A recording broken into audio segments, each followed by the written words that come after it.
This is the CitizenLink Report. If you find our insights helpful, would you support our video efforts? Your gift of $25 or more goes a long ways. Covers the crew, lights, cameras, all that. Just click on Donate. Thanks from all of us. Have you ever heard somebody complain about the media jumping all over conservatives while giving liberals a pass for similar behavior? Then you'll want to hear what Tom has to say.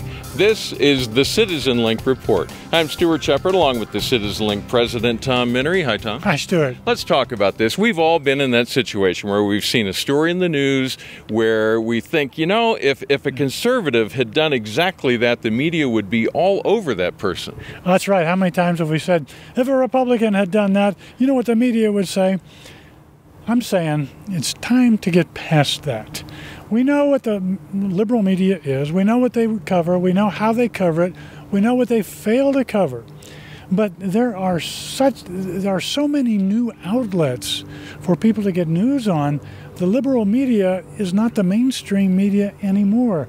All of us have ways to get news that don't depend on the three broadcast networks, don't depend on the CNNs of the world, the MSNBCs.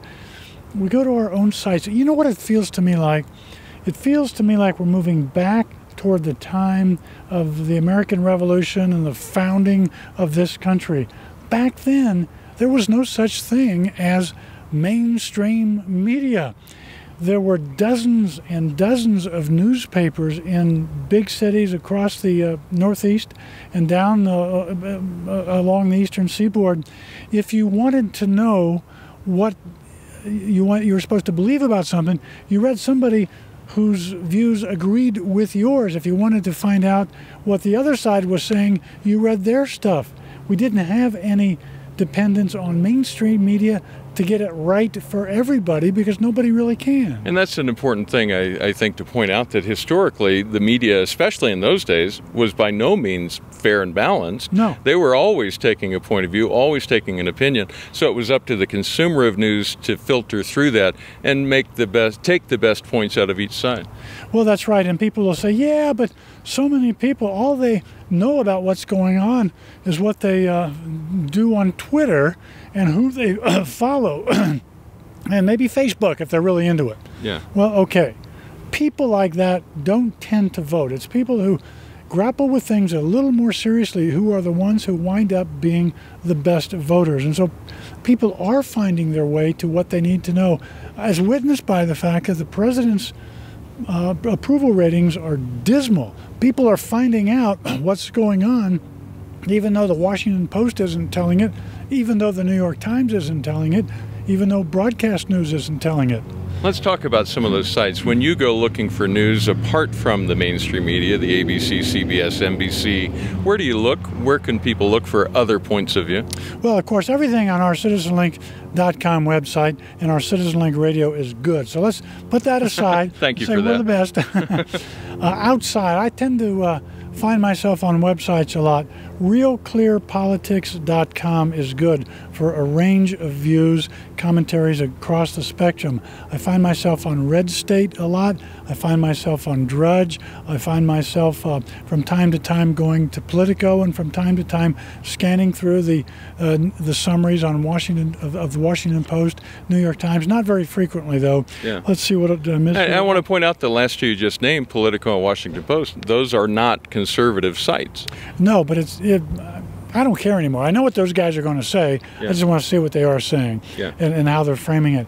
Also, old media I tend to gravitate toward. Michael Medved on the Salem Radio Network, Hugh Hewitt on the Salem Radio Network.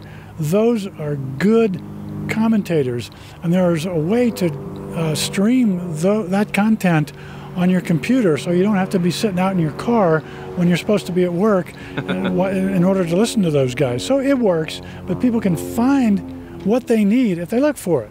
Now, as a general consumer of news information, how can I tell fact from fiction when I go bouncing from Washington Post to the more conservative sites and back again? How do you filter that out?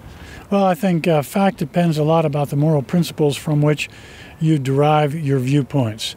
My facts are not the Washington Post's facts. Your facts are not the New York Times facts. It's our moral principles that determine truth. From there, through that screen, we judge everything that we read and everything we hear by way of news.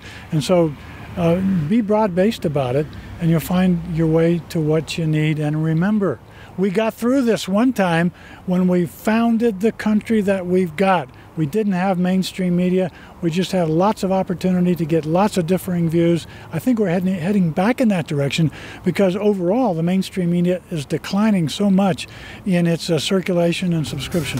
All right. Tom, thanks for your insights. Very helpful. You're welcome. And thank you for watching. We do appreciate your input. You may write to us at mail@citizenlink.com. Do remember to pray for members of the media on our side and the other side.